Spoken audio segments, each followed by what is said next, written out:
अक्सर मेरे पास ऐसे प्रश्न आते हैं कि क्या करें, हमारा बच्चा हमारी सुनता नहीं है, कुछ कह देते हैं तो आगे से उल्टा जवाब दे देता है, कोई हमारी इज़्ज़त नहीं करता बच्चा। और छोटे-छोटे बच्चों के बारे में भी लोग इतना कह देते हैं कि हम उन्हें कुछ भी समझा दें, तो हमें सामने से उल्टा जवाब दे देंगे या घर के लोगों के सामने या बाहर के लोगों के सामने बेइज़्ज़ती तक कर देते हैं। और देखिए ये बात बहुत कॉमन होती जा रही है। जैसे-जैसे हमारा एक्सपोज़र बढ़ता जा रहा है इन सोशल प्लेटफ़ॉर्म्स में और बच्चों को कुछ माँ-बाप ने हर चीज़ देकर इतना बिगाड़ा हुआ है कि उसकी देखो-देखी हमारे बच्चे भी बिगड़ते जा रहे हैं। ये एक बड़ी कॉमन सी प्रॉब्लम है कि बच्चे बहुत ज़्यादा उद्दंड हो गए हैं कुछ और बोलते नहीं अच्छी तरह से और पढ़ाई में भी ध्यान नहीं देते। अब ऐसे में देखिए बात ऐसी है कि पहली बात तो हमें ये समझना होगा कि इसके पीछे हम भी उतने ही रिस्पॉन्सिबल हैं जितने हमारे बच्चे। छोटे बच्चे होते हैं वो कोई गुस्सा दिखाएं या कोई ऐसी उल्टा सा जवाब दें तो माँ बाप बहुत खुश होते हैं और वो लोगों के सामने दिखाते हैं, देखो इसने कैसे जवाब दिया। और उन्हें ये ही नहीं पता लगता कि ये चीज़ें पक कर बाद में बच्चों की आदत बन जाती है। 8-8 10-10 साल के बच्चों के हाथ में हम मोबाइल फ़ोन पकड़ा देते हैं तो देखिए हम उन्हें कौन सी दिशा दे रहे हैं। फिर जब वो बड़े होकर हमारा आदर नहीं करते तो हमें बहुत दुख होता है। कुछ घर के वातावरण भी खराब होते हैं जिस कारण बच्चे वहां से पिक कर लेते हैं। देखिए ज्योतिष में अक्सर 12 साल की एज तक बच्चों की जन्म कुंडली को नहीं देखते। उसके पीछे सबसे बड़ा एक रीजन ये भी होता है कि 12 साल तक बच्चे ने जो भी बनना है, जो कुछ भी उसने सीखना है, वो अपने परिवार, अपने माँ बाप से सीखना है। 12 साल की एज के बाद में वो बच्चा जो सीखता है वो अपने दोस्तों से, अपने स्कूल से और बाहर के एनवायरनमेंट से सीखता है। लेकिन ये जो पहले 12 साल होते हैं ये बहुत ही ज़रूरी होते हैं कि हम बच्चों में सहनशीलता पैदा करें, उन्हें प्यार से समझाएं। फिर भी यदि ऐसी कोई प्रॉब्लम आ गई है तो मैं आपको एक उपाय देता हूं।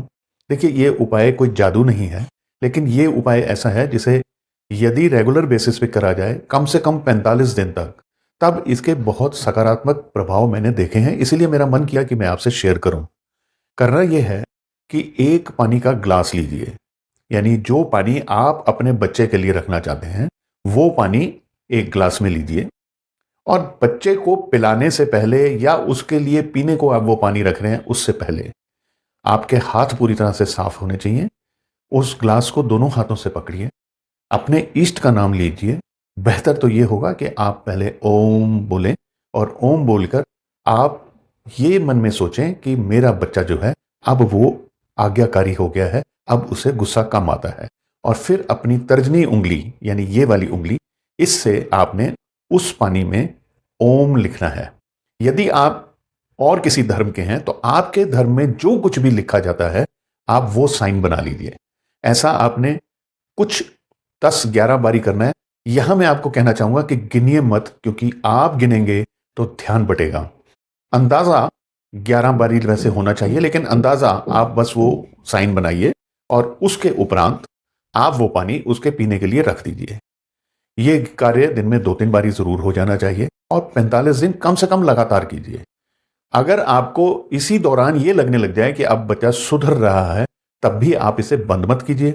45 दिन हो जाने के उपरांत भी बच्चा नहीं सुधरता है, तब ये बंद मत कीजिए, इसे करते रहिए। देखिए पानी में एक मेमोरी होती है और जल ही जीवन है, ये आप जानते हैं।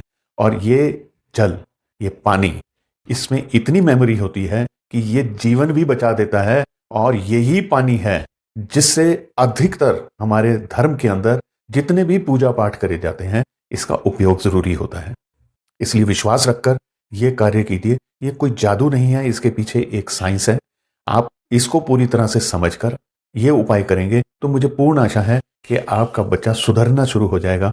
यहां मैं ये कह देना चाहता हूं कि ये कोई वशीकरण नहीं है। कृपया इसका दुरुपयोग ना कीजिएगा, क्योंकि दुरुपयोग करेंगे तो हो सकता है कि आपको इसके बुरे प्रभाव मिल जाएं।